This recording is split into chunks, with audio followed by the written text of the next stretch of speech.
What's going on, everybody? Ryan here from Indy Wrestling School. Thank you for joining us. So one of the questions that somebody brought up was, what's the most important thing when you're first starting your wrestling promotion?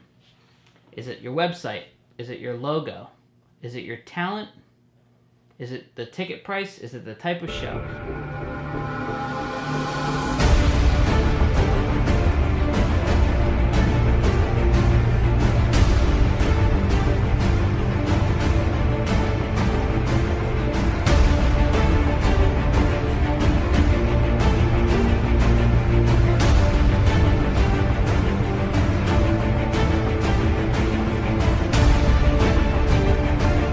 A lot of factors that go into when you first decide to run a wrestling show.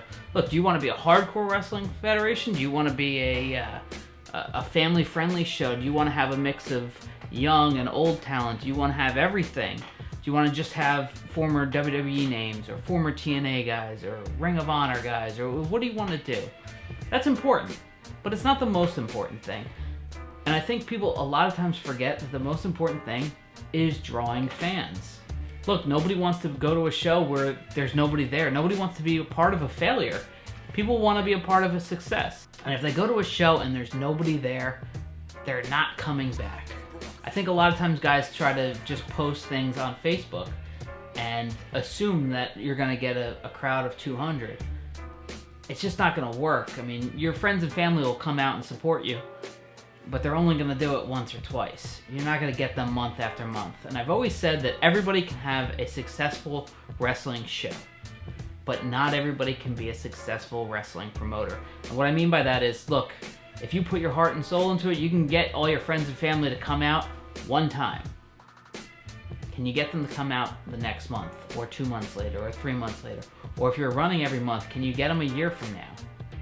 Odds are no. If you're just doing Facebook promotion, I don't think that's the way to go. If you're just posting on social media, I think the hardest thing for all of us is to get our feet on the ground, go out to people, go out to stores, hang posters. To me, the most important thing you can do is hang posters. That's how people find out about the show. That's how you get people who weren't going to come to the show to go to the show. And what's important to have on a poster? To me, even more so than the talent, is the word wrestling. That should be the biggest thing on the poster. The date, the time, the building, the location, and then who's on it. A lot of times I see guys putting the matches, and for the casual fan, they don't care if Billy Bob is wrestling Hacksaw. You know what I mean? They don't care about that. They want to know that there's pro wrestling, where it's at, what day it's at, what the price is. They want all that information laid out, because they're going to make a decision then and there. Am I going to go to this show, or am I going to skip it? And I think it's such a dead giveaway and such an obvious answer that the most important thing you need is fans. But I think a lot of times people forget that, and they just look into the exciting things like, oh, I'm going to buy this belt, and oh, look at this awesome logo, and we got new aprons, and we got a great turnbuckle, and that's great. And all that stuff is awesome, but it doesn't matter if nobody's there to see it. There are very few companies that survive on DVD sales. So if this is something you want to do, you have to put the effort in. You gotta get your feet on the ground. You gotta meet people. You gotta make deals with businesses. You gotta get out there. You have to show your face. You have to be involved in the community. That's the only way you're gonna get people outside of your immediate friends and family to come to these shows. That's all for this week. We put out new videos every Tuesday, so please subscribe, and we'll see you next time.